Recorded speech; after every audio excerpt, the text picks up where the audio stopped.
Lyca productions Subaskaran தயாரிப்பில் ஜெயராம் ஊர்வசி நடிக்கும் Parimala and go June 5 முதல் திரையரங்குகளில். சம்மர் வந்தாச்சு.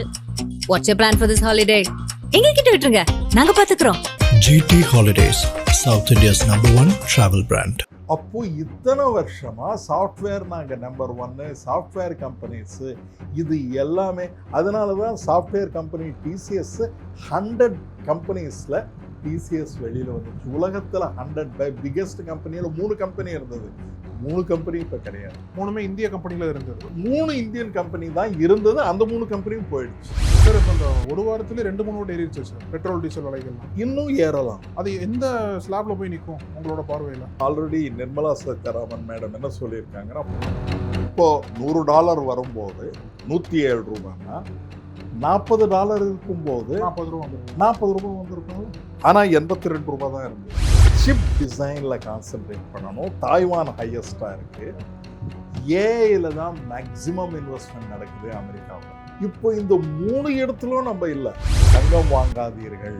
தங்கம் தவிர வேற எதையிலுமே மிடில் கிளாஸ் இன்வெஸ்ட் பண்ணுறதுக்கு வாய்ப்புகள் இல்லை. ஏன்னா உங்களுடைய ஃபார் தி பாஸ்ட் 1 இயர் ப்ராஃபிட்டபிலிட்டியே இல்லாமல் இருக்குது. இந்தியாவில் தான் ஹையஸ்ட் ஆப்பிள் ஃபோன்ஸு வெளியில் போகுதுன்னு. ஆனால் ரியாலிட்டியில் அந்த ஆப்பிள் ஃபோன் பார்ட்ஸ் எல்லாமே வெளியில் இருந்து வருது. இங்கே அசம்பிள் பண்ணி விற்கிறோம். அதில் இருக்கிற ஒர்க்கர்ஸ்க்கு வந்து 12,000 15,000 salary. Low value add quality ஜாப்ஸை தான் அட்ராக்ட் பண்ணுது இந்தியா. அதுக்கு காரணம் நம்ம ஸ்கில் லெவல் இம்ப்ரூவ் ஆகாததுனால. இப்போ இருக்கிற சேலஞ்சஸை ஆப்பர்ச்சுனிட்டியாக மாற்றிக்கொள்ள வேண்டுமே தவிர இதையே ஒரு பேண்டைட் சொல்யூஷன் போட்டு நாங்கள் நல்லா இருக்கோம், நாங்கள் எதுவோ செஞ்சுட்டோம், நாங்கள் எல்லாமோ செஞ்சுட்டோம், என்ன செய்தீர்கள்? நக்கீரன் நேயர்களுக்கு வணக்கம். இந்த சிறப்பு நேர்காணலுக்கு உங்களை வரவேற்கிறோம். இந்த நேர்காணலில் நம்மோடு இணைந்திருப்பவர் பேராசிரியரும் பொருளாதார அறிஞருமான திரு பிரபாகர் அவர்கள். சார் வணக்கம். வணக்கம் அழகு சார். இந்திய பொருளாதாரத்தை பற்றி பேசும்போது இப்போ சமீபத்தில் நிதியமைச்சர் நிர்மலா சீதாராமன் ஒரு மிக முக்கியமான கருத்தை ஒன்று சொன்னாங்க சார். அதாவது 3F. ஒன்று வந்து ஃபியூவல் எரிசக்தி, இன்னொரு F வந்து ஃபெர்டிலைசர் உரங்கள், இன்னொன்று வந்து ஃபாரெக்ஸ் அந்நிய செலாவணி. இந்த 3மே வந்து சிக்கலில் இருக்குது. இதில் வந்து ரொம்ப கவனம் தேவை அப்படின்ற மாதிரி ஒரு எச்சரிக்கை கொடுத்துருந்தாங்க. இந்த 3மே எதற்காக இப்போ வந்து அதிகமாக பேசப்படுதுன்னு நினைக்கிறீங்க? இப்போ இருக்கக்கூடிய சூழலில் இந்திய பொருளாதாரத்தோட ஸ்டேட் எப்படி இருக்குது சார்? இப்போ 3 சொன்னாங்க இல்லையா, 3மே ராங் ப்ரையாரிட்டிஸ் என்னை பொறுத்த வரைக்கும். ஆனால் அதை பற்றி டிஸ்கஸ் பண்ணலாம். ஒன்றுத்தையும் ஏன் ராங் ப்ரையாரிட்டிஸு, எது ப்ரையாரிட்டியாக இருக்கணும்ன்றது வந்து டிஸ்கஸ் பண்ணலாம். முதல்ல இந்தியன் எக்கானமி இப்போ எப்படி இருக்குன்னு தெரிஞ்சுக்கிறதுக்கு நம்பர் 1 சில அறிகுறிகள். ஒன்று என்னன்னா, தாய்வான் என்ற ஒரு ஸ்மால் கண்ட்ரி, அவங்களுடைய மார்க்கெட் கேபிட்டலைசேஷன் $4.95 trillion ஆகியிருக்கு. இந்தியாவுடைய மார்க்கெட் கேபிட்டலைசேஷன் 4.92 trillion ஆகியிருக்கு. 9592. இப்போ இந்த மார்க்கெட் கேபிட்டலைசேஷன் பற்றி கொஞ்சம் எக்ஸ்பிளைன் பண்ணலாமா? தமிழில் ஈஸியாக சொல்லணும்னா, இப்போ நம்ம ஷேர் மார்க்கெட்டில் எல்லா ஷேர்ஸும் எடுத்துக்கிட்டு மல்டிப்ளைடு பை ஷேர் ப்ரைஸஸ், இன்னைக்கு காலையில் ஷேர்ஸ் என்னென்ன விலைக்கு வித்துட்டு இருக்காங்கன்னு பார்த்தோம்னா அதுதான் 4.92. எல்லா நிறுவனங்களோட ஷேரோட வேல்யூ, எல்லா நிறுவனம் ஸ்மால் மீடியம் என்டர்பிரைசஸ் எல்லா நிறுவனங்களோட ஷேரும் ட்ரேடட் நான் ட்ரேடட் எல்லாமே சேர்த்து. ஓகே. இப்போ நமக்கு வந்து இந்தியர்களுக்கு வேற எந்த சோர்ஸும் இல்லை, வெறும் இந்த ஷேர்ஸ் தான் அவங்களுக்கு இருக்கிற அசட்ஸ் அப்படின்னு பார்த்தீங்கன்னா, இந்தியர்கள் தாய்வானை விட கம்மியாக தான் இருக்காங்க. ஓகே. இதிலிருந்து தெரியுது நம்ம எக்கனாமிக் ஆக்டிவிட்டி எங்கே கான்சென்ட்ரேட் பண்ணணும்னு சொல்லி.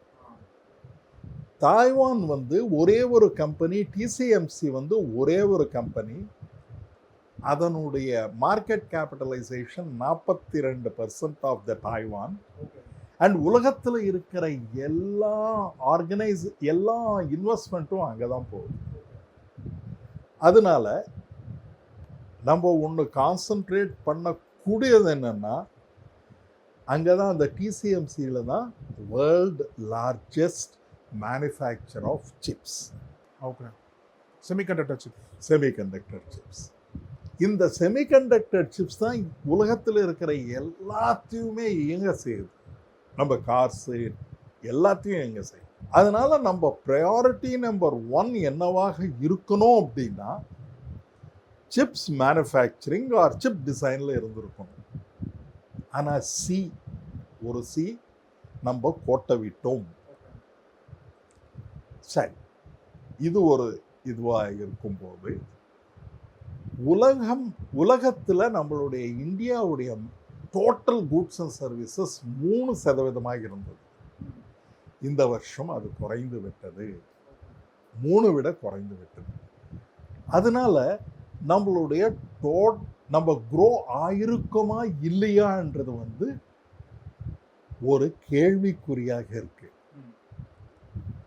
இப்போ வந்து 5.5 க்ரோ பண்ணுறோம், 10% க்ரோ பண்ணுறோம், 7.5 க்ரோ பண்ணுறோம், அப்படி நிறைய க்ரோத்ஸ் எல்லாமே கொடுக்குறாங்க.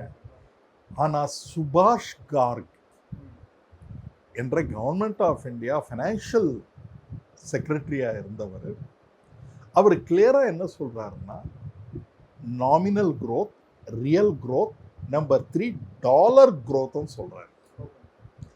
இதை 3த்தையும் நம்ம தரவாக புரிஞ்சுக்கணும். நம்பர் 1 நாமினல் க்ரோத்னா, இப்போ வந்து நீங்கள் வந்து என்ன கேட்குறீங்க எப்படி இருக்கு க்ரோத்து அப்படின்னு சொல்லி, நான் வந்து கிளாட்ல போய் take all the prices of all the products in different places available, multiply it and then get me all the things, அந்த சர்வீசஸ் இது அது எல்லாம் மல்டிப்ளை பண்ணோம்னா இது வந்து நாமினல் க்ரோத்னு சொல்லுவாங்க. அப்படின்னா இன்னும் சிம்பிளா சொன்ன போனால், நம்ம கிட்ட இருக்கிற கூட்ஸ் அண்ட் சர்வீசஸ் எல்லாமே ஒரு 100 கிலோ ஆஃப் ரைஸ்ன்னு வச்சுங்க. நம்மக்கிட்ட எதுவுமே இல்லை, 100 கிலோ ரைஸ் தான் மேனுஃபேக்சர் பண்ணுறோம். அது 100 ரூபாய் லாஸ்ட் இயர் விற்றோம். ஒரு சிம்பிளஸ்ட் எக்ஸாம்பிள், நம்ம எல்லாருமே ரைஸை ப்ரொடியூஸ் பண்ணி 100 கிலோ ப்ரொடியூஸ் பண்ணி நம்ம 2 பேரும் சாப்பிட்றோம். அதே மாதிரி தான் எல்லா 1.4 பில்லியனும் ஒரே ரைஸ் தான் சாப்பிட்றாங்க. எக்ஸாம்பிளுக்காக 100ன்னு வச்சுக்கலாம். இந்த வருஷம் அதே 100 கிலோ 110 ரூபாவாக ஆச்சுன்னா க்ரோத் ஆயிருக்கா? ரியல் க்ரோத் ஆகவில்லை. ரியல் க்ரோத்னா 100 கிலோஸ் ஆக இருந்தது, இப்போ 110 கிலோஸ் ஆக இருந்தால் ரியல் க்ரோத் ஆக இருக்கும். பிரைசஸ் அதே மாதிரி இருந்தால், ஸோ ப்ரொடக்ஷன் அதிகமாக இருக்கும்னு சொல்றீங்க. அதிகமாக இருந்து அதே விலைகள் இருந்ததுன்னா 110 ரூபாய் வந்திருக்கும் இல்லையா? அதே விலை இருந்தால் அப்போ ரியல் க்ரோத்தும் சொல்லுவோம்.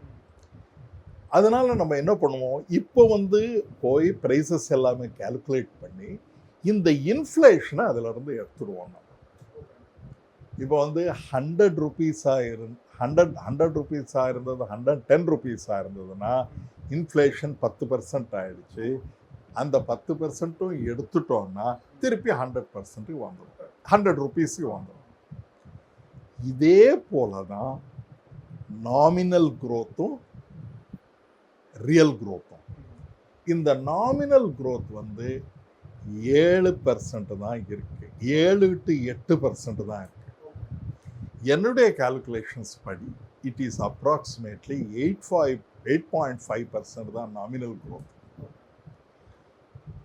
இதை ரியல் க்ரோத்தாக மாற்றினீங்கன்னா இது வந்து 5.5% மாறுகிறது. ஆனால் டாலர் க்ரோத் என்று சுபாஷ் கார்க் சொல்றார். டாலர் க்ரோத்னா உங்களுடைய ருபி வேல்யூ, நீங்க வந்து இந்த இன்ஃப்ளேஷனை மட்டுமே எடுத்திருக்கீங்க, ஆனா இதை டாலர் டர்ம்ஸ்ல பார்க்கும்போது 12% டாலர் எகேன்ஸ்ட் ருபி குறைஞ்சிடுச்சு இல்லைங்களா? இந்த 1 இயர்ல almost we have lost 12% of the இது. அப்போ க்ரோத் எவ்வளோ? ரியல் க்ரோத் 8.5%, டாலர் வந்து வீழ்ச்சி வந்து 12%. அப்போனா நெகட்டிவ் க்ரோத்தில் இருக்கும். we are not growing. Per capita இன்கம்ல இந்தியாவுடைய per capita income $2,818 per year. ஒரு வருஷத்துக்கு பெர் கேபிட்டா இன்கம். இது உலகத்திலேயே 183 கண்ட்ரிஸ் இருக்கிற இடத்துல 126வது இடத்துல. இப்போ growth எங்கேருந்து வரும்? தனி மனித வளர்ச்சி தான் நாட்டோட வளர்ச்சியா இருக்கும். ஆனா வளர்ச்சி அடைந்தது என்ன? 5% of the people alone are controlling, approximately 10% of the people total are controlling 65% of the economy. அதை மட்டுமே grow ஆகிட்டு இருக்கும்போது என்ன ஆகுதுன்னா இனீக்வாலிட்டிஸ் மிக அதிகமாகுது. இந்த இனீக்வாலிட்டிஸை மாற்றுவதற்கு நிறைய சப்சிடிஸ் கொடுத்து மக்களை ஒரு விதமான இந்த சப்சிடி கொடுக்குறோம், 10,000 ரூபாய் கொடுக்குறோம் மாதத்துக்கு, இப்படி அப்படின்னு சொல்லி நிறைய சப்சிடி கொடுக்க வேண்டியதாக. இப்போ நீங்கள் கேர்ஃபுல்லாக யோசிச்சு பார்த்தீங்கன்னா இது எல்லாமே ஓட் பேங்க்குக்காக கொடுக்குற எக்கனாமிக் பாலிசிஸாக மாறும். மிடில் கிளாஸுக்கு 12 lakh rupeesக்கு கீழே இருக்கிறவங்க டேக்ஸ் பே பண்ணவில்லைன்னு சொல்கிறோம், கரெக்டு. ஆனால் ஹையஸ்ட் டேக்ஸ் பே பண்ணுறவங்க லோயஸ்ட் பேட் பீப்புள். நீங்கள் ஒரு பிஸ்கட் பேக்கெட் வாங்கினீங்கன்னா நீங்கள் பே பண்ணுற டேக்ஸும் நான் பே பண்ணுற டேக்ஸும் ஒன்று தான். ஒரு ஸ்மால் எம்ப்ளாயி பே பண்ணுற டேக்ஸும் ஒன்று தான். ஃபாரின் கண்ட்ரீஸில் இந்த மாதிரி ஸ்மால் பீப்புள் இன்டைரக்ட் டேக்ஸஸ் பே பண்ணாங்கன்னா அவங்களுக்கு திருப்பி அந்த லோயர் இன்கம் இருக்கிறவங்களும் அவங்களுக்கு திருப்பி அந்த டேக்ஸில் இவ்வளோ டேக்ஸ் நீங்கள் பே பண்ணியிருக்கீங்க, நாங்கள் திருப்பி பே பண்ணிடுறோம், திருப்பி ரீட்ரான்ஸ்ஃபர் பண்ணிவிடுவாங்க. ஆனால் இந்தியாவில் அந்த மாதிரி சிஸ்டம் கிடையாது, அந்த கிரானுலாரிட்டி கிடையாது. அதனால் tax indirect tax proportion of income of lower and medium class is very high. இது ஒரு ரெண்டாவது. growth இருக்குன்னு சொல்லிக்கிட்டு இருப்போம், ஆனால் growth கிடையாது. அதே போல் நம்மளுடைய growth வந்து 16th பொசிஷனில் தான் இருக்கும் ஆல் ஓவர் உலகத்தில். அதனால growth இருக்குன்னு சொல்லிக்கொள்வதில் ஒரு மீனிங் இல்லைன்னு நிறைய எக்கானமிஸ்ட் ஃபீல் பண்ணுறாங்க. அதில் நான் ஒருத்தர். ஆனால் நீங்கள் இந்த டிஸ்கனெக்ஷன் அப்போ கேட்டீங்க, இதுக்கு கவர்மெண்ட் எந்த விதமான ஆர்குமெண்ட் கொண்டு வராங்க? அரவிந்த் பாங்கரியான்ற அவர் வந்து ஃபினான்ஸ் கமிஷனுடைய ஹெட்டு, அமெரிக்காவில் ப்ரொஃபஸராக இருக்கார். அவர் என்ன சொல்கிறாருன்னா, நிறைய வெளியில் போகுது ஃபாரின் டைரக்ட் இன்வெஸ்ட்மெண்ட்டு, நீங்கள் அப்படி பார்க்காதீங்க, நெட்டு ஃபாரின் டைரக்ட் இன்வெஸ்ட்மெண்ட் பார்க்காதீங்க, க்ராஸாக பாருங்கள், எவ்வளோ வந்தது மட்டுமே பாருங்கள் அப்படின்றார். That indicates that foreigners have confidence in the economy அப்படின்றார். ஆனால் இந்த ஒரு வருஷத்தில் ஃபாரின் இன்ஸ்டிடியூஷனல் இன்வெஸ்டர்ஸு 3,04,000 கோடி வெளியில் எடுத்துகிட்டு போயிருக்காங்க.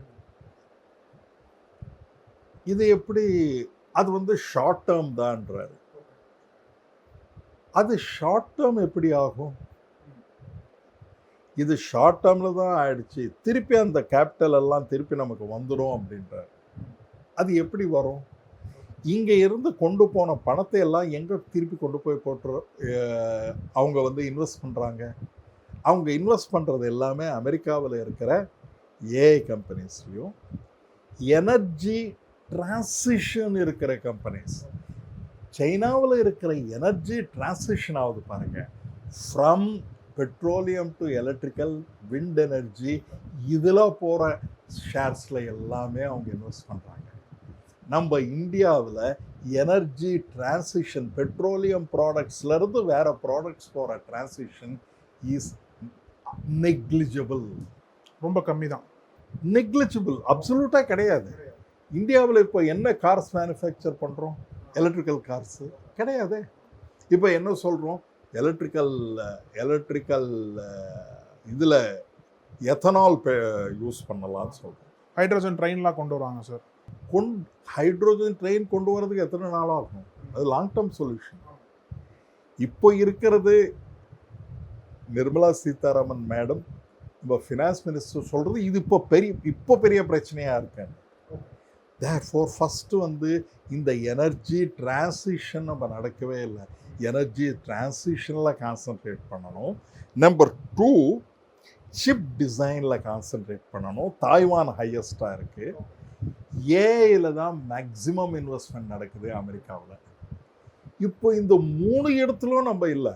ஆனால் சார் இப்போ இந்த 3 இடத்துலையும் கான்சன்ட்ரேட் பண்ணணுன்றது மாற்றுக்கிறது கிடையாது. ஆனால் இப்போ இந்தியாவுக்கு இருக்கக்கூடிய இந்திய சாமானிய மக்களுக்கு அதிகமான தேவை வந்து சிப்ஸ் கிடையாது இல்லை சார், எரிசக்தியும் ஃபியூலும் தான் அதிகமாக தேவை. அப்போ அதில் கான்சன்ட்ரேட் பண்ணால் மட்டும்தான் இந்த மாதிரி அவங்களோட தேவைகளை பூர்த்தி பண்ண முடியும்.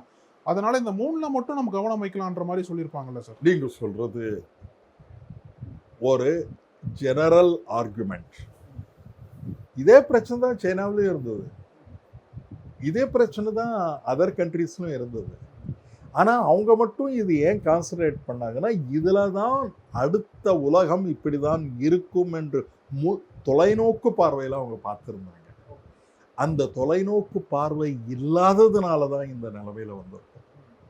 இப்போ இவர்களுக்கு எல்லாருக்குமே நாம் கொடுக்க வேண்டியது நம்மளுடைய கடமை, இது மஸ்ட்டு. ஆனால் இந்த தொலைநோக்கு பார்வையோடு நம்ம பண்ணியிருந்தா இந்த ஃபாரின் இன்ஸ்டிடியூஷனல் இன்வெஸ்டர்ஸ் போயிருக்க மாட்டாங்கல்ல, அவங்க நம்மக்கிட்ட இன்வெஸ்ட் பண்ணியிருப்பாங்கல்ல. நம்ம என்ன நினச்சிட்டு இருக்கோம், நம்ம உலகத்தினுடைய ஒரு சாஃப்ட்வேர் ஹப்ன்னு நினச்சிட்டு இருந்தோம். உலகத்தில் நம்ம தான் சாஃப்ட்வேர் பண்ணணும் சொல்லி அதுதான் மோஸ்ட் இன்டெலிஜென்ட் ஒர்க்குன்னு சொல்லி எல்லாருக்குமே சொல்லியிருந்தோம். ஆனால் ஃபஸ்ட்டு ஏஐ எதை சப்ஸ்டியூட் பண்ணிடுச்சுன்னா சாஃப்ட்வேர் கிரியேஷனை தான் முதல்ல எடுத்துடுச்சு. அப்போது இத்தனை வருஷமாக சாஃப்ட்வேர் நாங்கள் நம்பர் 1 சாஃப்ட்வேர் கம்பெனிஸு இது எல்லாமே. அதனால தான் சாஃப்ட்வேர் கம்பெனி டிசிஎஸ் 100 கம்பெனிஸில் டிசிஎஸ் வெளியில் வந்துச்சு. உலகத்தில் 100 பிக்கெஸ்ட் கம்பெனியில் 3 கம்பெனி இருந்தது, 3 கம்பெனி இப்போ கிடையாது. 3மே இந்திய கம்பெனியில் இருந்தது. 3 இந்தியன் கம்பெனி தான் இருந்தது, அந்த 3 கம்பெனியும் போயிடுச்சு. அதில் ஒரு பேங்கிங் கம்பெனியும் போயிடுச்சு. அந்த பேங்கிங் கம்பெனியில் நிறைய ஸ்கேம்ஸ் நடந்திருக்குன்னு சொல்லியிருக்கேன். ஓகே. அப்போ என்ன அர்த்தம்னா, உலகத்தில் நம்ம மேலே கான்ஃபிடென்ஸ் ஒன்று கிடையாது. There is no confidence in whatever you say. நீங்கள் சொல்லுவதில் கான்ஃபிடென்ஸ் இல்லை. அந்த கான்ஃபிடென்ஸை நிறைவேற்றுவதற்கு என்ன பண்ணணுமோ அது பண்ணணும். ஆனால் கான்ஃபிடென்ஸ் பண்ணுறதுக்கு ஏதாவது பண்ணுறோமா? இப்போ எக்ஸாமினேஷன் பேப்பர் லீக் ஆகுது, ஒரு டைக்ரெஷன் பேப்பர் லீக் ஆகுது, 24 லட்சம் குழந்தைகள் பாதிக்கப்படுறாங்க. நம்ம எல்லாமே ஸ்டூடெண்ட்ஸாக இருந்தோம். ஒரு 10 மார்க் போச்சுன்னா நம்மளுடைய லைஃப் எந்த அளவுக்கு பிரச்சனையாக மாறும்னு உங்களுக்கு தெரியும். அப்படி இருக்கும்போது 24 லட்சம் ஸ்டூடெண்ட்ஸுக்கு என்ட்ரன்ஸில் பாதிப்பு, மார்க்ஸில் பாதிப்பு, இவ்வளோ பாதிப்புகள் நடந்தாலும் மக்களை ரீஅஷூர் பண்ணுற மாதிரி எந்த விதமான ஒரு எக்ஸ்டர்னலாகவும் கான்ஃபிடென்ஸ் கிடையாது, இன்டர்னலையும் மக்கள் மேலே கான்ஃபிடென்ஸ் கிடையாது. ஆனால் சார் இப்போ உங்கள் பட்டியல் போடுற விஷயங்கள் இருக்கு இல்லையா, எரிசக்தி, அப்புறம் வந்து ஃபெர்டிலைசர், அப்புறம் வந்து ஃபாரெக்ஸ், அந்நிய செலவாணி, இது என்ன சொல்கிறாங்க அப்படின்னா, இப்போ நடக்கக்கூடிய அந்த அமெரிக்கா ஈரான் வாரில் இது வந்து குளோபல் ஃபினாமினன் தானே, இந்த போர்னால உலக நாடுகள் எல்லாமே பாதிக்கப்பட்டிருக்காங்க, இந்தியா மட்டும் பாதிக்கப்படல, எல்லாரும் பாதிக்கப்படுறாங்க, இந்திய அரசாங்கத்தை மட்டும் எப்படி நம்ம சொல்லலான்ற ஒரு கேள்வி இருக்குல்ல சார். ஏன்னா அந்த போர்னால தான் நம்மளுக்கு எரிபொருள் தட்டுப்பாடு அதிகமாக இருக்குது, எல்பிஜி கிடைக்க மாட்டேங்குது, விலைவாசி அதிகமாக உயர்ந்துகிட்டே இருக்குது. அப்போ இந்த 3 விஷயங்கள் தான் முக்கியம்னு சொல்லிட்டு மத்திய அரசாங்கமே சொல்கிறது. மோடி வந்து தங்கத்தை வாங்குறத குறைங்கன்றாரு. எல்லாமே அந்த போரை மையப்படுத்தி தானே. அப்போ நம்ம மட்டும் அதில் பாதிப்பு கிடையாது, இது ஒரு குளோபல் ஃபினாமினன் தானே சார். அப்போ குளோபல் ஃபினாமினன் அப்படின்னு சொல்கிறோம். ஆனால் நமக்கு வந்து இந்த எஃப்ஐஎஸ் வெளியில் போகிறது 1 வருஷமாக ஸ்டார்ட் ஆகிடுச்சு. அதை நிறுத்துவதற்கு என்ன பண்ணோம்? நம்பர் 2, ரூபாய் வீழ்ச்சி 1 வருஷமாக நடந்துகிட்ருக்கு. அதை பண்ணுறதுக்கு என்ன பண்ணியிருக்கோம்? அதே போல் நம்ம எக்ஸ்போர்ட்ஸு குறைஞ்சிக்கிட்டே போகுது. அதை ஸ்ட்ரென்தன் பண்ணுறதுக்கு என்ன பண்ணுவோம்? இவங்க என்ன சொல்லுவாங்க, டொமஸ்டிக் டிமாண்ட் அதிகமாயிடுச்சு, எக்ஸ்போர்ட் பண்ண முடியலன்னு சொல்கிறாங்களே sir. Domestic demand domestic demand நம்ம எக்கனாமிக் டேர்மில் கன்சம்ஷனும் சொல்லுவோம். கன்சம்ஷன் கன்சிஸ்டண்ட்டாக குறைஞ்சிக்கிட்டே வருது. அதனால கன்சம்ஷன்ன்றது வந்து எதில் வருதுன்னா, mostly consume is the high valued cars, high valued திங்ஸில் ரிச்சஸ்ட் பீப்புள் சொல்கிறதுல. குர்கானில் ஒரு வருஷத்தில் அவங்களுடைய ஹவுசிங் வந்து 93% இன்க்ரீஸ் ஆகிருக்கு. ஹவுசிங் மிக அதிகமாக இன்க்ரீஸ் ஆகுது. ஹவுசிங் ஒரு யூனிட்டு 50 லட்சம் ரூபாய் ஆகுது. அப்போ மிடில் கிளாஸுக்கும் லோயர் மிடில் கிளாஸுக்கும் இதுவே இல்லை, ஹவுசிங்கே இல்லாமல் போயிடுது. இது ஒரு ஸ்பெசிஃபிக் இன்ஸ்டன்சஸ். ஆனால் நீங்கள் கேட்ட மாதிரி குளோபல் ஃபண்ட்ஸ் வந்து $24 பில்லியன் ஆஃப் இந்தியன் ஈக்விட்டிஸ் இந்தியாவில் வித்துட்டு போயிட்டாங்க. அதுக்கு அடுத்தது India is now going to face hyper inflationary risks. And இப்போ கொடுத்த இந்த 3 பேண்டைட்ஸ் பட் நாட் சொல்யூஷன்ஸ். இப்போ யாருக்காவது அடிபட்டதுன்னா பேண்டைடு தான் போடுவோம். இந்த எக்கனாமிக்ஸில் வந்து பேண்டைட்ஸ் ஆர் நீ ஜெர்க் ரியாக்ஷன் சொல்லுவாங்க. இப்போ நீங்கள் சொன்னீங்க, இப்போ பெட்ரோலியம் பிரைசஸ் உலக சந்தையில் இன்க்ரீஸ் ஆன போது நம்ம இன்க்ரீஸ் பண்ணுறோம் அப்படின்னு சொல்கிறோம். நீங்கள் சொல்கிறது கரெக்டு. ஆனால் 5 வருஷமாக நீங்கள் டேட்டா எடுத்து பார்த்தீங்கன்னா, இந்த பெட்ரோலியம் சுத்திகரிக்கிற கம்பெனி எல்லாமே ஓஎம்சிஸ்ன்னு சொல்லுவாங்க, ஆயில் மார்க்கெட்டிங் கம்பெனிஸ். 5 வருஷம் அவங்களுடைய ப்ராஃபிட் நீங்கள் பார்த்தீங்கன்னா 5 வருஷமே அவங்க ஹையஸ்ட் ப்ராஃபிட்டில் இருக்காங்க. ஆனால் அவங்களுக்கு ஒரு நாளைக்கு 1500 கோடி லாஸ்ன்னு சொல்கிறாங்களே சார். ரொம்ப நல்ல கேள்வி கேட்டீங்க. இது ரொம்ப முக்கியமான கேள்வி. நோட் பண்ணிக்கிங்க, உங்களுக்கு சொல்கிறேன். நார்த் இந்தியாவில் ஒரு சிஸ்டம் இருக்குது, நார்த் இந்தியன் பிஸ்னஸ்மேனுக்கு பர்த்தா சிஸ்டம் அப்படின்னு சொல்லி. ஓகே. இந்த பர்த்தா சிஸ்டமில் என்னென்னா, everyday profit and loss calculate பண்ணுவாங்க. ஓகே. அண்ட் எவ்ரிடே அந்த சீஃப் சிஓ, இந்த பர்த்தா பெரிய பெரிய கம்பெனிலேயே அந்த சிஸ்டம் இருக்குது. இப்போ தான் நம்ம வந்து இந்த 1 இயருக்கு ப்ராஃபிட் அண்ட் லாஸ் அக்கௌண்ட் பண்ணணும்னு சொல்லியிருக்கோம். இந்த பர்த்தா சிஸ்டமில் everyday profit and loss they will calculate. Interest வாங்கி போடுற மாதிரி. இன்ட்ரெஸ்ட் வாங்கி போடுற மாதிரி. இப்போ இன்னைக்கு வந்து 1000 ரூபாய்க்கு விற்றோம், 200 ரூபாய் ப்ராஃபிட், 200 ரூபாய் ப்ராஃபிட்டு, சரி, அடுத்த நாள் போடலாம். ஆனால் பிஸ்னஸ் அந்த மாதிரியா நடக்குது? இப்போ இந்த வருஷம் மார்ச் 31 முடியுது. அப்போ போன ஏப்ரல் 1 மார்ச் 31 வரைக்கும் ப்ராஃபிட்டபிளாக இருந்ததா இல்லையா இந்த ஆயில் மார்க்கெட்டிங் கம்பெனிஸு? எல்லாம் மிக ஹையஸ்ட் ப்ராஃபிட்டாக இருந்தது. 24-25 38,000 கோடி ப்ராஃபிட்டு. 21-21 48,000 வருஷப்படுத்தி சொல்கிறேன் நான். 21-22 46,000 கோடி. 22-23 18,000 கோடி. ஏன்னா அப்போ தான் ரஷ்யா யுக்ரைன் அட்டாக் நடந்தது. ஆனால் 23-24 58,000 கோடி. ஏன் 58,000 கோடி அப்போ இன்க்ரீஸ் ஆச்சுன்னா, ரஷ்யா நமக்கு டிஸ்கவுண்ட்டில் கொடுத்துட்டு இருந்தாங்க. $10-13 டிஸ்கவுண்ட் கொடுக்கறதுனால நமக்கு விண்ட்ஃபால் ப்ராஃபிட்ஸ் வந்தது. இது ஆயில் மார்க்கெட்டிங் கம்பெனிஸோடைய ப்ராஃபிட்ஸ் சோஃபார். இப்போது 28ஆம் தேதி மார்ச் 1 நமக்கு வந்து 1,500 ரூபாய் ஒரு நாளைக்கு லாஸ் வருது. இப்போ அதை வந்து உங்கள் தலைமையில் தள்ளுவோம்ன்றது வந்து எந்த அளவுக்கு நியாயம்? அதே போல் வருஷமும் டேக்ஸ் ஆன் பெட்ரோலியம் ப்ராடக்ட்ஸ் வந்து 5.76 lakhs டேக்ஸ் வருது. இந்த மாதம்தான் போன மாதம்தான் 10 ரூபாய் குறைச்சாங்க. ஆனால் அவங்களுடைய ப்ராஃபிட்டு 5.8 டேக்ஸ் 5.86 லேக்ஸ்லேயே இருக்கு. என்ன ஆகுதுன்னா ப்ராஃபிட் குறையுது அப்படின்னு சொல்லி மக்கள் மேலே இது போட்டிங்கன்னா உங்களுக்கு இன்ஃப்ளேஷனரி ப்ரெஷர் அதிகமாகும். ஏன்னா பெட்ரோலியம் ப்ரைஸஸ் இன்க்ரீஸ் ஏற பெட்ரோல் பம்ப் ப்ரைஸஸ்ன்னு சொல்லுவாங்க. பம்ப் ப்ரைஸஸ்னால் நீங்கள் பெட்ரோலியம் ப்ரைஸஸ் அங்கே பீப்பாய் விலை வேறு, இந்த பம்ப் ப்ரைஸஸ் வேறு. இந்த நீங்கள் போய் போடுற பம்ப் ப்ரைஸஸ் நீங்கள் அதிகப்படுத்த உங்களுடைய இன்ஃப்ளேஷன் தினசரி விளைவுகள் அதிகமாக.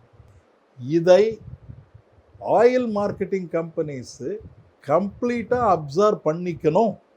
ஏன் பண்ணிக்கல? நீங்கள் ஆல்ரெடி போன வருஷம் வரைக்கும் 38,000 கோடி வருஷமும் ஆவரேஜாக பார்த்தோம்னா 45,000 கோடி ப்ராஃபிட்ஸ் பண்ணுறீங்க ஆயில் மார்க்கெட்டிங் கம்பெனிஸ். அப்படி இருக்கும்போது இந்த 3 மாதத்தில் இந்த ப்ரைஸ் இன்க்ரீஸ் வரும்போது ஏன்? அதே போல் இன்னொரு இம்பார்ட்டண்ட்டான பாயிண்ட் என்னென்னா, நம்ம பெட்ரோல் சுத்திகரிக்கிறதுல எவ்வளோ வருது. இப்போ இந்த பம்ப் ப்ரைஸஸை பார்ப்போம். 2020 நம்ம வாங்கின பீப்பாவுடைய விலை $42. ஆனால் பெட்ரோல் ப்ரைஸ் 82 ரூபாய். ஏன்? விலை குறைவாக இருக்கும் பொழுது விலை குறைச்சிருக்கணுமே. அப்போ 40 ரூபாய்க்கு வந்திருக்கணும் இல்லை?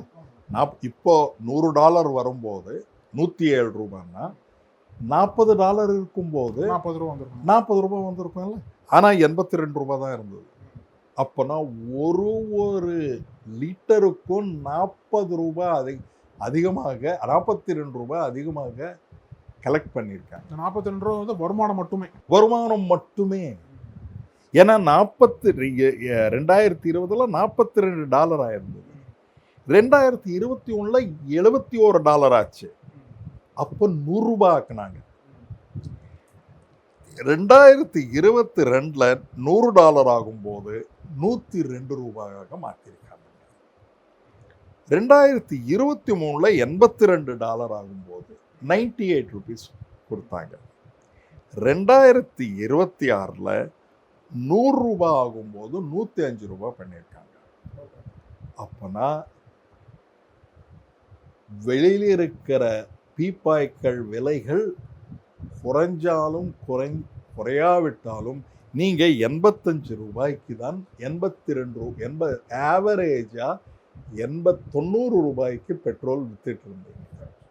இப்போ ஒரு 3 மாசத்துல இது ஏறுது, அதனால நான் உங்களுக்கு ஏற்றணும் என்று சொல்றதுல எந்த விதமான நியாயம் இருக்கு சார்? இப்போ இந்த ஒரு வாரத்துல 2-3 கோடி ஏறிடுச்சு சார் பெட்ரோல் டீசல் விலைகள்லாம். இன்னும் ஏறலாம். என்னுடைய பார்வையில் அவங்க என்ன சொல்றாங்கன்னா, ஆல்ரெடி நிர்மலா சீதாராமன் மேடம் என்ன சொல்லியிருக்காங்கன்னா, 10 ரூபாய் நாங்கள் எக்ஸைஸ் டியூட்டியை குறைச்சிருக்கோம், அதனால 1 லட்சம் ரூபாய் லாஸு, அதனால இன்னொரு 10 ஏற்றணும் அப்படின்னு சொல்கிறாங்க. அப்போ இன்னொரு 10 ரூபாய் இமீடியட்டாக ஏற்றுறதுக்கு வாய்ப்பு இருக்குது. அப்போ 107 117 மாறும். ப்ளஸ் இந்த பீப்பாய் ரேட்டு இன்னும் அதிகமாகிறதுக்கு வாய்ப்பு இருக்குது. ஏன்னா கல்ஃபில் இன்னும் பிரச்சனை சரியாகலை. ஒருவேளை இமீடியட்டாக சரியானாலும் இந்த விலைகள் குறைய போகிறதில்லை. ஏன்னா அந்த ரிப்பேர் பண்ணுறது அது நிறைய ஒர்க் இருக்குது. அப்படி இருக்கும்போது இன்னும் ஒரு 3 மாதத்துக்கு இது தொடர்றதுக்கு வாய்ப்பு இருக்குது. அந்த 3 மாதம் தொடர்றதுக்கு மக்களின் மேல் எங்களுடைய ப்ராஃபிட் வரணும்னு சொல்லி ப்ராஃபிட்காக நீங்கள் பண்ணுறீங்க. ஆனால் சோஷியல் பெனிஃபிட்காக பண்ணுறீங்களா? ஆனால் நீங்கள் சொல்லலாம் சோஷியல் பெனிஃபிட்காக பண்ணுறோம், ஏன்னா நாங்கள் நியர்பை 6 லட்சம் ரூபாய் நாங்கள் டிஃப்ரெண்ட் சப்சிடிஸ் கொடுக்குறோன்னு சொல்லுவோம். அந்த சப்சிடிஸ் பற்றி இப்போ வரலாம். இந்த ஃபெர்டிலைசர் சப்சிடி, ஆமாம், இதுவும் சொல்லியிருக்காங்க அவங்க நிர்மலா சீதாராமன் சொல்லியிருக்காங்க. இந்த ஃபெர்டிலைசர் சப்சிடி கொடுக்கறதுல என்ன சொல்லியிருக்காங்க ஃபெர்டிலைசர் சப்சிடியில்? நான் அங்கே அவங்க சொல்கிறதையே நான் அப்படியே சொல்கிறேன். குலாத்தி இவர் வந்து agricultural scientist, one of the finest agriculturist in our country, agricultural economist in our country. நம்ம வந்து என்ன பண்ணுறோன்னா, யூரியா வந்து it is basically a nitrogen based fertilizer. இது வந்து என்னன்னா, யூரியா வந்து ஃபார்முலா நீங்கள் கெமிஸ்ட்ரி படித்தவங்க CH4N2O சொல்லுவாங்க. CH4N for nitrogen oxide. அதில் 43% நைட்ரோஜன் இருக்கும். இது வந்து நம்ம எவ்வளோக்கு விற்கிறோம்னா 242 ரூபா ஒரு மூட்டைக்கு விற்கிறோம். இது வெளியிலேருந்து இம்போர்ட் பண்ணும்போது அதனுடைய காஸ்ட்டு ஆல்மோஸ்ட் 2500 ரூபாய். ஆனால் 242 ரூபாய்க்கு இந்தியாவில் விற்றுட்டு இருக்கோம். ஃபார்மர்ஸ் இது நிறைய வாங்கி யூஸ் பண்ணுறாங்க. ஆனால் இதை நிறைய வாங்கி யூஸ் பண்ணுறதுனால நீங்கள் ஒரு யூரியா போட்டிங்கன்னா க்ரீனாக தெரியும். ஏன்னா nitrogen helps to have a green, நல்லா பெரிய பெரிய க்ரீன், அப்போ ரொம்ப சந்தோஷமாக இருக்கும். ஆனால் நியூட்ரியன்ட்டு நிறைய கம்மியாக இருக்கும். நியூட்ரியன்ட் இருக்கிறது வந்து என்னென்னா டிஏபி அண்ட் எம்ஓபின்னு சொல்லுவாங்க. Di ammonium phosphate and MOP, muriate of potash. இந்த பொட்டாஷ் பேஸ்டும் அமோனியா பேஸ்டு இது வந்து நியூட்ரிஷன்ஸை இன்க்ரீஸ் பண்ணும். ஓகே. அதுவும் இதுக்கும் ப்ரைஸ் டிஃப்ரென்ஸ் 6 மடங்கு அதிகம். இப்போ இதுக்கு வந்து 242 எம்ஆர்பின்னு சொல்லி எல்லாருக்கும் கொடுக்குறாங்க. ஆனால் இந்த டயமோனியம் டிஏபி அண்ட் எம்ஓபி என்ற எல்லாமே ஃபார்மர்ஸ்க்கு எல்லாருக்குமே தெரியும். டிஏபி அண்ட் எம்ஓபின்றது அது வந்து ஆர்கனைஸ் கம்பெனிஸுக்கு வந்து ஒரு இன்சென்டிவ் கொடுத்து விலை வந்து மார்க்கெட் விலைக்கு கொடுக்குறாங்க. ஏன்னா அதில் இந்த யூரியாவுக்கும் இந்த டிஏபி எம்ஓபிக்கும் 6 மடங்கு வித்தியாசம் இருக்கு. விலையிலேயே வித்தியாசம் இருக்கு. விலை அதிகம். இது வந்து டிஏபி வந்து 5 மடங்கு அதிகம், எம்ஓபி வந்து 6 மடங்கு அதிகம். அதனால என்ன பண்றாங்கன்னா, இந்தியாவில் ஹையஸ்டா உரம் என்றால் யூரியா தான். யூரியாவை போட்டுடலாம், அப்போ நல்லா வரும். ஆனால் யூரியா போட்டதுனால ஒரு ஃபார்முக்கு வந்து மிக கம்மியான நியூட்ரியன்ட் கிடைக்கும். ஓகே. அப்படி இருக்கும்போது இதை எப்போவோ சரிப்படுத்த வேண்டியது. இதில் எல்லாமே இந்த எம்ஓபி டிஏபி எல்லாம் 100% imported. Urea is also imported. இது ஃபார்மர்ஸ் கிட்ட நீங்கள் ஏன் கொண்டு போய் சேர்க்கலை இந்த இன்ஃபர்மேஷன்? இது ஒன்று. நம்பர் 2, இப்போ காரிஃப் இப்போ வந்து ஜூனில் போட்டது அக்டோபரில் வரும். இந்த அக்டோபரில் நமக்கு 8% ரெயின் டெஃபிஷிட் வரும்னு சொல்கிறோம். அதனால் இந்த சமயத்தில் வந்து நம்ம ரைஸை போடுறத விட வாட்டர் கம்மியாக இருக்கிற இதை வந்து நம்ம போடணும் அப்படின்னு சொல்லிட்டு ஒரு ஸ்ட்ராங்கான ஒரு மெசேஜ் கொடுத்துருக்கணும். அந்த மெசேஜ் கொடுக்காம நீங்கள் கம்மியாக சாப்பிடுங்க, நீங்கள் ஆயில் சாப்பிட வேணாம் அப்படின்னு சொல்கிறதுல என்ன மீனிங் இருக்குது? ஆயில் இந்த ஒரு ஃபாரின் எக்ஸ்சேஞ்சில் நமக்கு வெளியில் போகக்கூடியதில் ஒரு இம்பார்ட்டண்ட் வந்து $19.5 பில்லியன் ஆஃப் ஆயில் நம்ம ஃபாரின்லேருந்து இம்போர்ட் பண்ணிக்கிறோம். Indian food it self is oil depend. எல்லாமே ஆயிலில் தான் பண்ணுவாங்க. கரெக்ட். அம்மா பார்த்தீங்கன்னா ஒரு கடாயை வச்சு ஆயில் போட்டு தான் எது வேணாலும் ஸ்டார்ட் பண்ணுவாங்க நம்ம இந்தியன். அப்போ வந்து நம்ம ஆயிலில் செல்ஃப் சஃபிஷியன்ட்டி கொண்டு வந்து இருக்கணும். இல்லை, அப்போ கூட கொண்டு வரல, இப்பவும் கொண்டு வரல. இந்த செல்ஃப் சஃபிஷியன்ட்டி கொண்டு வராதது அப்போ ஏன்? அது யார் இம்போர்ட் பண்ணுறாங்க? அந்த இம்போர்ட் பண்ணுறவங்களுக்கு அவர்களுக்கு சாதகமான பாலிசிஸாக இருக்கிறதுனால தான் இந்த நிலைமை வந்திருக்கு.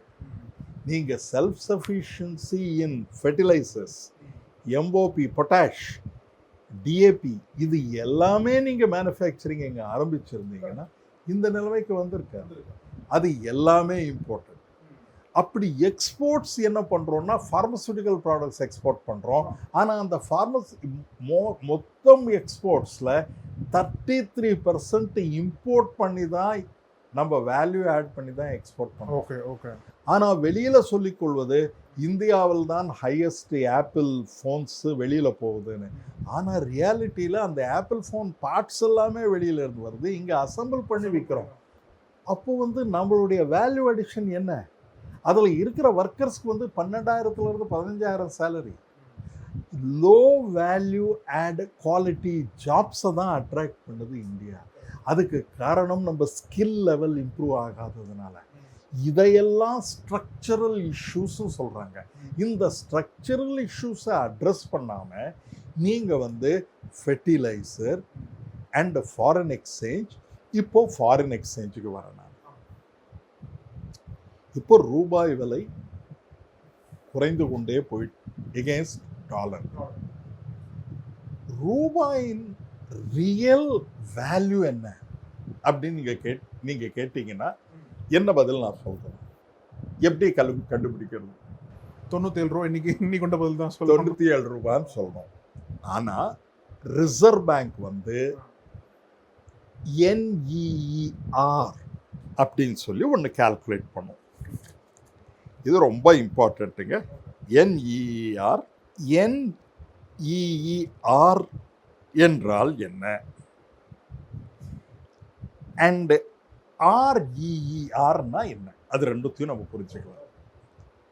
இப்போ REERனா ரியல் எஃபெக்டிவ் எக்ஸ்சேஞ்ச் ரேட். இன்னொரு தடவை ரிப்பீட் பண்ணுறேன், நம்ம பார்க்குறவங்க நோட் பண்ணிக்குவாங்க. Real effective exchange rate. இது RBI ஏப்ரல் மாதத்து வரைக்கும் கால்குலேட் பண்ணியிருக்காங்க. ஏப்ரல் மாதத்து வரைக்கும் கால்குலேட் பண்ணது எவ்வளோன்னா, ரியல் ரேட் 90 ரூபீஸ்.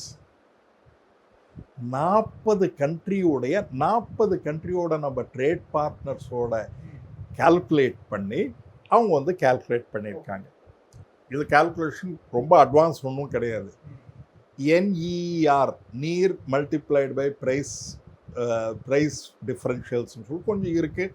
அது ரொம்ப டெக்னிக்கலாக போக வேணாம், யார் வேணாலும் நெட்டில் போய் RER real effective exchange rate எவ்வளோன்னு கேட்டிங்கன்னா 90 ரூபீஸ் இருக்கு. இப்போது 90 ரூபீஸ்னா இட் இஸ் அண்டர் வேல்யூடு. இது பேஸ் இயர் என்னன்னா 2015-16 பேஸ் இயராக வச்சுருக்கோம் நம்ம. இந்த பேஸ் இயராக வச்சு இது 90 ரூபீஸ்ன்னு சொல்கிறோம். இவ்வளோ அண்டர் வேல்யூடாக இருந்து 90 ரூபீஸ் இருக்கும்போது இப்போ என்ன சொல்கிறாங்கன்னா, எக்கானமிஸ்ட்ஸு கீதா கோபிநாத் மேடம், நம்பர் 2 அரவிந்த் பகாரியா, அவர் என்ன சொல்கிறாருன்னா, நீங்கள் அலோவ் பண்ணுங்க, 100 ஆகட்டும் 104 ஆகட்டும், இந்த 104 இதெல்லாம் வெறும் நம்பர் தானே, அதில் என்ன உங்களுக்கு சைக்கலாஜிக்கல் பிரச்சனை அப்படின்னு சொல்லி கேட்குறாரு. ஒரு பர்செப்ஷன் தான் அது. இது ரிசர்வ் பேங்க் கிட்ட $680 பில்லியன் இருக்கிறது. உண்மையில் $680 பில்லியன் கிடையாது. ஏனென்றால் அதில் 115 டன்ஸ் ஆஃப் கோல்டு இருக்கு. அது எதுக்குமே யூஸ் பண்ண முடியாது, வெறும் அது எடுத்து வச்சிருக்கோம். என்கிட்ட நகைகள் இருக்குன்னு சொல்ற மாதிரி. அதே மாதிரி நமக்கு ஃபாரெக்ஸ் ஸ்வாப்ஸ் இதெல்லாம் எடுத்துட்டோம்னா $500 பில்லியன் தான் நம்மகிட்ட இருக்கு. இந்த $500 பில்லியன் ஆல்ரெடி இந்த ருப்பியை சப்போர்ட் பண்ணுறதுக்கு $40 பில்லியன் ஸ்பெண்ட் பண்ணியாச்சு.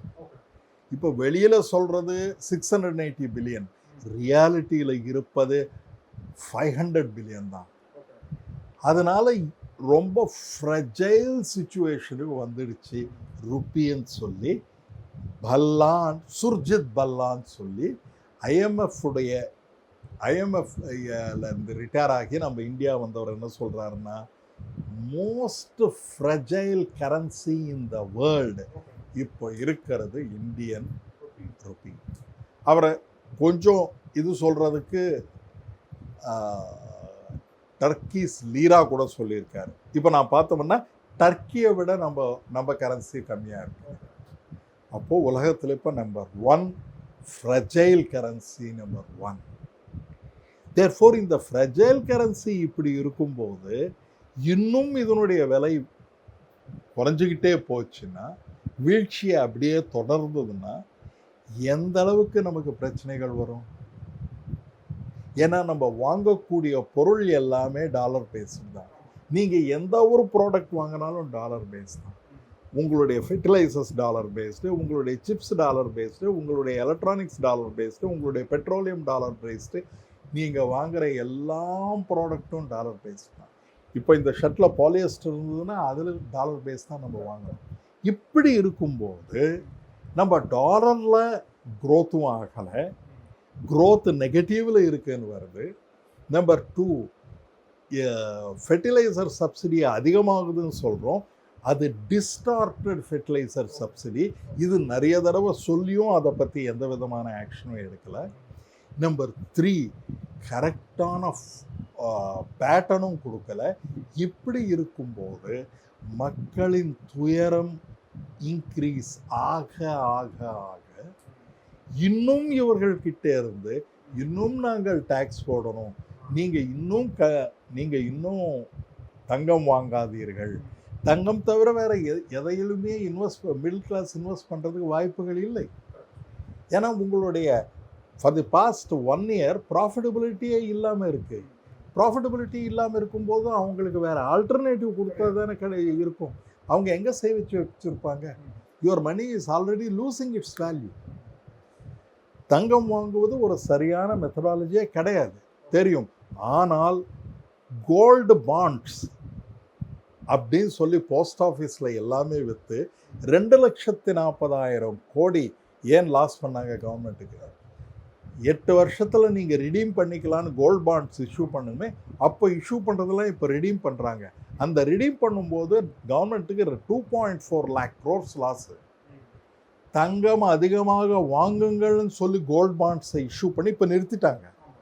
ஆனால் அப்போ தங்கம் வாங்குவது நல்லது யாரோ சொல்லியிருக்காங்க அப்படின்னு சொல்லி பண்ணி யூ ஹாவ் குருஹா எக்கனாமிக்ஸ் அப்படின்னு சொல்லிட்டு அதில் கோல்டு இருக்கணும் அப்படின்னு சொல்லி ஏதோ எக்கனாமிக்ஸ் உலகத்தில் எல்லாருக்கும் ஒன்று தான், டிமாண்ட் அண்ட் சப்ளை. இது இந்தியாவில் எக்கனாமிக்ஸ் தனி, உலக எக்கனாமிக்ஸ் தனின்றது கிடையவே கிடையாது. கன்சம்ஷன் வேறு விதமாக இருக்கலாம், ஆனால் எக்கனாமிக் பிரின்சிபல்ஸ் யூனிவர்சல். அதனால் இந்த 3 சிம்டம்ஸை விட ஸ்ட்ரக்சரல் இதை பற்றி திங்க் பண்ணாங்கன்னா டெஃபினட்டாக பெட்டராக இருக்கும். அதனால் இந்த 3த்தையும் நான் ஆட்சேபிக்கிறேன். அதே போல் இந்த ருப்பி வேல்யூ எங்கே வேணாலும் போட்டோம், இது 150 கூட போட்டோம், அதை பற்றி உங்களுக்கு ஏன் கவலை என்றது ஒரு அரகண்டான ஒரு இன்ஃபர்மேஷனு. இந்தியாவில் இருக்கும் சிச்சுவேஷன் தெரியாத அமெரிக்காவில் இருக்கிற ப்ரொஃபஸர்ஸ் சொல்லக்கூடியதுன்னு ஒரு தடவை சொன்னார். ஆனால் அரவிந்த் சுப்ரமணியம் அது சொல்வதில்லை. அதனால் இங்கே இருக்கிற கிரவுண்ட் சிச்சுவேஷன் என்னன்னு பார்த்து இதை நம்ம கரெக்ட் பண்ணோம்னா இது ஒரு நற்செய்தியாக இருக்கும். ஏன்னா எப்போ எல்லாமே ஒரு சேலஞ்ச் வரும்போது அதை ஆப்பர்ச்சுனிட்டியாக மாற்றிக்கொள்ள வேண்டும். ஒரு தடவை என்ன ஆச்சுன்னா, ஒரு சைனீஸ் ஷிப்பு போயிட்டு இருக்கும்போது அது சைனீஸ் ஷிப்பு அப்படின்னு சொல்லி நீங்கள் யாருன்னு சொல்லுங்கன்னு சொல்லும்போது அவங்க கம்யூனிகேட் பண்ணும்போது இப்போ உலகத்திலேயே ஜிபிஎஸ் ஒன்று அமெரிக்கன் கம்பெனியில் தான் இருக்குது. அவங்களோட கம்யூனிகேட் பண்ணும்போது கஷ்டமாக இருந்ததுனால அவங்க ரொம்ப கஷ்டப்பட்டுட்டு இருந்தாங்க. உடனே சைனா கவர்மெண்ட் என்ன சொன்னாங்கன்னா, அப்போ பைடன் பிரசிடென்ட், நாங்கள் ஜிபிஎஸ் விட்டு விலகுறோம், நாங்களே ஒரு சிஸ்டமை உருவாக்கிக்கிறோம் அப்படின்னு சொல்லி அவங்க ஒரு சிஸ்டமை உருவாக்கிக்கிட்டாங்க. இப்போ அந்த சிஸ்டம் இந்த ஜிபிஎஸ் சிஸ்டமை விட மிக அதிகமான கேப்பபிலிட்டி கொண்டது. சேலஞ்சை ஆப்பர்ச்சுனிட்டியா மாத்திருக்காங்க. இப்போ இருக்கிற சேலஞ்சஸை ஆப்பர்ச்சுனிட்டியாக மாற்றிக்கொள்ள வேண்டுமே தவிர இதையே ஒரு பேண்டைட் சொல்யூஷன் போட்டு நாங்கள் நல்லா இருக்கோம், நாங்கள் எதுவோ செஞ்சிட்டோம், நாங்கள் எல்லாமோ செஞ்சிட்டோம். என்ன செய்தீர்கள்? எதுவுமே எந்த விதத்திலுமே இதையெல்லாம் நல்லா செஞ்சீங்க என்று சொல்றதற்கு இல்லாம இருக்கு. இந்தியாவிலிருந்து இந்த ப்ராடக்ட் வரலன்னா எங்களால் வாழ முடியாது என்றது ஏதாவது ஒரு ப்ராடக்டை சொல்லுங்க. இல்லையே. இப்போ ஈரான் மேல ஏன் நமக்கு அவ்வளவு கான்சென்ட்ரேஷன்? அங்க பெட்ரோலியம் பொருள் இருக்கு, அதனால ஈரான் எப்படியாவது இருக்கட்டும், அவங்க கிட்ட பெட்ரோல் இருக்கு. சைனாவில் ஏன் இவ்வளோ கான்சன்ட்ரேஷனு? ஏன்னா அவங்ககிட்டேருந்து தான் நம்ம மெடிசன்ஸ் எல்லாமே அவங்ககிட்ட 70% ஆஃப் மெடிசன்ஸ் அவங்ககிட்டேருந்து தான் இம்போர்ட் பண்ணிகிட்டு இருக்கோம். நிறைய எலக்ட்ரானிக்ஸ் அவங்ககிட்ட தான் இம்போர்ட் பண்ணிகிட்டு இருக்கோம். டெக்னாலஜி அமெரிக்காவை விட அவங்ககிட்ட தான் எல்லாமே வச்சுருக்காங்க. எல்லாமே வச்சுருக்காங்க. ஆனால் நம்மக்கிட்ட எதுவுமே இல்லாமல் இருக்குது. ஒரு காலத்தில் சாஃப்ட்வேர் இருந்தது, அந்த சாஃப்ட்வேர் கம்பெனி எல்லாமே இப்போ மிக மோசமான நிலைமையில இருக்கு. பொறுத்திருந்து பார்க்கலாம். நீங்க சொன்ன இத்தனை சவால்களையும் மத்திய அரசாங்கம் வாய்ப்புகளா பயன்படுத்திக்குவாங்க அப்படின்ற எதிர்பார்ப்போட இந்த பேட்டியை முடிக்கலாம் சார். ரொம்ப ரொம்ப நன்றி சார். வணக்கங்க ஐயா. நக்கீரன் டிவிக்கு சப்ஸ்கிரைப் செய்யுங்கள். உங்கள் ஆதரவே எங்கள் பலம். ஆசிரியர்களுக்கு நண்பனாகவும் மாணவர்களுக்கு ஆசானாகவும் திகழும் தேர்வு வழிகாட்டி. ஒவ்வொரு பாடத்திற்கும் அனுபவமிக்க ஆசிரியர்களின் துல்லியமான தெளிவான விடைகள். CNC இருக்கு, தேர்வு பயம் எதற்கு? இது தீரன் பப்ளிஷிங் ஹவுஸ் விற்பனை வெளியீடு.